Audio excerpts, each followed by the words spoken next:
De facto martial law is something that a lot of people talk about in the preparedness community. But when you fix the labor shortage by militarizing the workforce, isn't that exactly what it is you're doing? In this video, we're going to talk about examples of how the National Guard are being used to fill the labor shortage gaps right now, and things that have happened in history that we should learn from so we can better prepare ourselves for what's to come.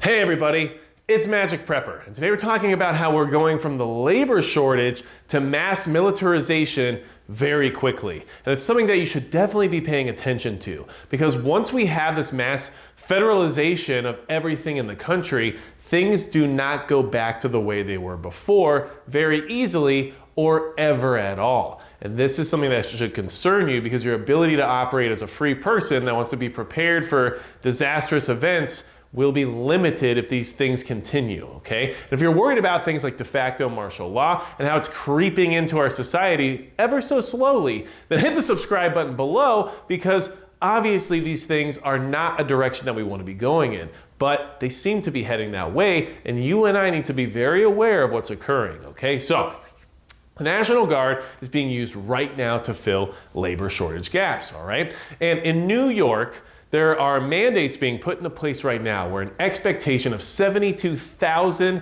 healthcare workers are going to leave their jobs. They're going to leave their post. And the solution to that whole situation is for the governor there to declare a state of emergency, where there they can then call upon the National Guard to come in and fill all those gaps, as well as call for out-of-state workers to come in as well. That's a large amount of people to replace, 72,000, but they're prepared for it, because the solution is obviously to federalize or militarize the healthcare industry. Well, there's not just that happening in New York. Back in June, Oregon, at Oregon State Hospital on their main campus, actually trained 30 National Guard members to help them with their labor shortage as well. So precedent has been set for the National Guard to be involved with what is generally a civilian industry, okay? Moving on from there, Massachusetts right now is calling upon the National Guard to help drive school buses, because there's such a labor shortage that there's no drivers right now to drive school buses. And the National Guard is stepping in to jump on the school buses and make sure those kids get to school. Obviously, making sure kids can get to school is very important, but this is one of those slippery slope situations. And the same exact scenario is occurring in Philadelphia, where the city is asking for the governor of Pennsylvania to call upon the National Guard to help bus the kids to school. Now you can see how quickly the use of the National Guard is being implemented just to fill in labor gaps, and why this is such a dangerous path, because where does it end? Because the labor shortages are all over. Back in 2020, during the election cycle, the National Guard was called upon to work polling stations for the same exact reason. Shortage of workers, and not enough people could show up to work the polls properly. National Guard's called in, they start filling in what's generally a civilian position.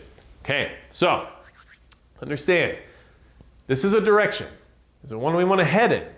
Probably not, okay? So, what labor shortages are existent right now, and I'll just give you a couple examples, or maybe a few, that could be concerning when you start getting the military involved. And this is definitely something I want you to consider, okay? Because once you go there, you don't come back from it. Things just stay federalized. That's often the goal here, because it makes things a little bit easier to consolidate when it comes to power, right? So, right now there's cargo sitting on ships in ports, backed up for weeks, months, in some reports I've seen possibly years.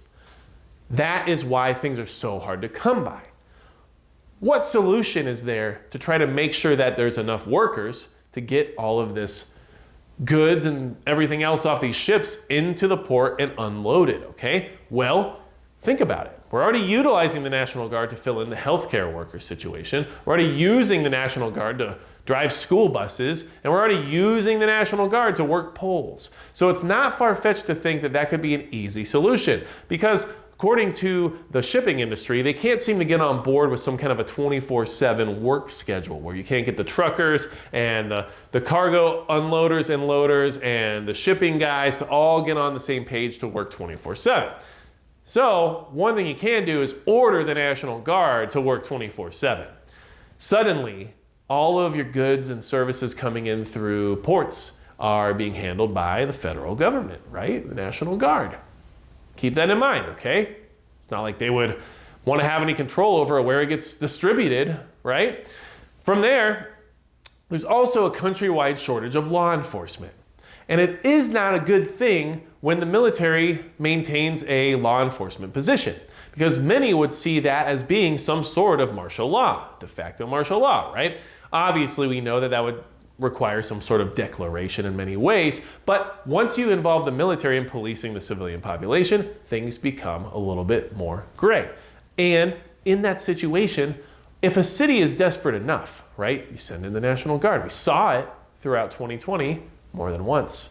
And we know that these police departments are not going to ever not have shortages. Based on what happened during 2020, many police left their posts, many police retired early, and even though the mayors of many cities are opening up the budget for police departments to hire more police because of rising crime and everything else that's occurring, no one's taking the job. So, what's the solution? Exactly. Moving on from there, another thing to consider that is not something we want is that there has always been and will always be and will continually be a labor shortage when it comes to the agricultural industry.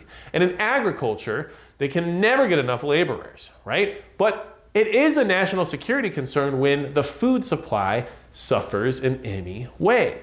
And what a solution it would be to just federalize it, right? Bring in the National Guard, militarize the idea of agricultural labor, and solve the problem, correct? You see where this is going. You see how many different industries could easily be permeated by the same exact solution. Everyone has a labor shortage. Why not just call up the National Guard?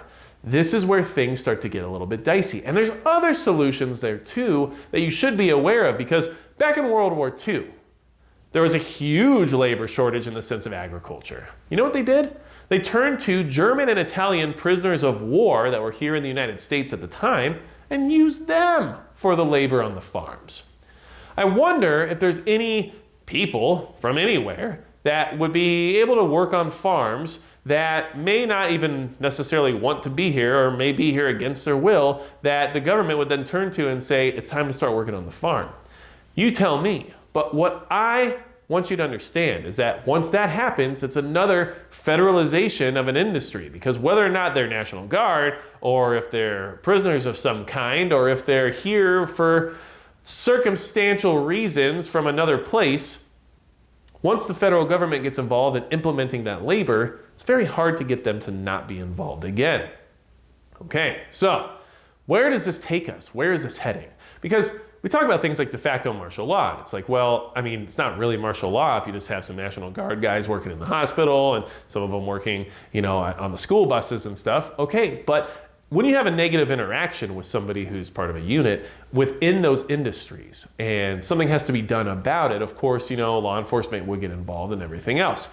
But you're still involved with federal employees at that time, and it changes the dynamic of what we're dealing with. Not to mention the fact that if you find ourselves in a situation, let's say like Israel, where your entire country is militarized in many ways, and your interactions include armed people who are in uniform that don't necessarily have to deal with your crap at the time, that changes the conversation.